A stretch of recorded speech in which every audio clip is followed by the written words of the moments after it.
If you're having sugarcane problems, I feel bad for you, son. No, you ain't gonna have no more. Check it out, guys. An infinitely tieable and infinitely stackable sugarcane farm. Now, this is not an original design by any means at all.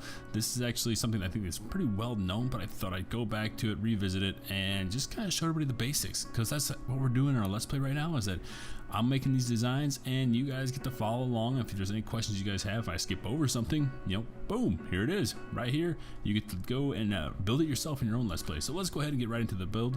We're gonna need all of these type of blocks. The numbers aren't precise, but they are pretty much what you'll need. So the iron is gonna be a waste block. Sand is gonna be however long you want it to be and however tall you want it to be, and it's pretty much arbitrary. So let's go ahead and get started. The maximum size, as you guys know, the maximum flow rate of water is 8. So that is as big as we will make our farm. So let's go ahead and place 8 blocks down. 3, 4, 5, 6, 7, 8. Now this is the maximum flow distance of water, so we're gonna need to put a block up on each side, just so we know our perimeter here. The next thing we're gonna do is we're gonna place some sand. 1, 2, 3, 4, 5, 6, 7, 8. Look at all that sand, looking good. All right, now we need to decide where exactly are we going to get our drops out of. Now, if I need to go to my inventory real quick, grab this. We're gonna grab this chest and we're gonna place our chest here. This is where I want to get my drops out of. I'll place a hopper next to it. And again, this is the very rudimentary design. This is the very easy one, least cost of it. So go ahead and place some blocks here. This is where our water is going to hang out at. Again, build another blockade up on the side and do the same for this side. And then we'll finally come back here and build something down on the base. You can place glass above your chest. That's totally cool. It's totally up to you. Nobody's going to stop you. All right, now that we got our sand, we got our channel, let's go ahead and build up the backside. So go ahead and build up 2 blocks. You don't even need to do the 2 blocks if you don't want to. You can leave the sand uncovered, not a big deal. We're gonna go ahead and place some pistons facing this direction, like so, all the way down. And then we're gonna come back with an observer block, jump to the other side, and place it like this. All right, now go ahead and place a block, doesn't matter what it is, on the backside, and then some redstone dust on top of it. This block will be powered by these redstone observers and thus powering these pistons. Now let's go ahead and build up around it. I like to go ahead and build little pillars on both sides. I think it looks pretty cool. Ba-bam, ba-ba-ba-bam. Looking nice, looking nice. Go ahead and fill that glass back in. And we'll go all the way to the top. That way, in case one of these pistons decides to go rogue on us here and blast one of these pieces of sugarcane to the moon, this glass should be able to stop it. Alright, and as we all know, sugarcane requires some water, so make sure you place it the opposite direction of where you want to collect it at. You see the water goes all the way down. That's 8 blocks of flow, so that's the maximum flowing distance. And go ahead and place some sugarcane down in that sand. Ba-bam! Infinite! Basically infinite.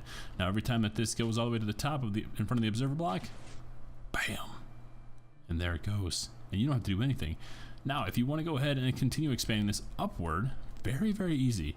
Go ahead and place some blocks on top of your observer blocks.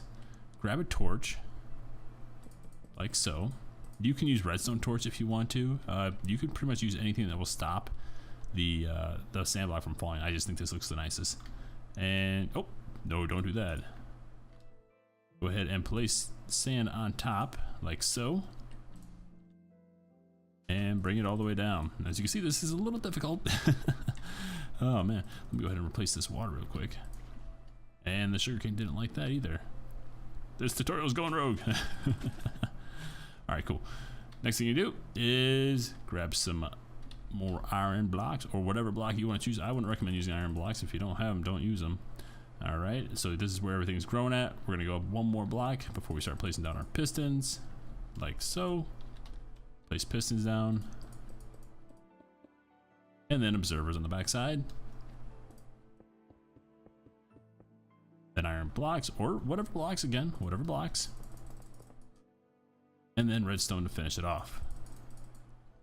And then just make sure that you encase everything in glass. And once you got all your glass down, you go ahead and place some signs just like this. This will prevent the water from flowing downward and ruining everything. All the way across. Don't need to write anything on them. I mean, you can if you want to, but that's totally up to you.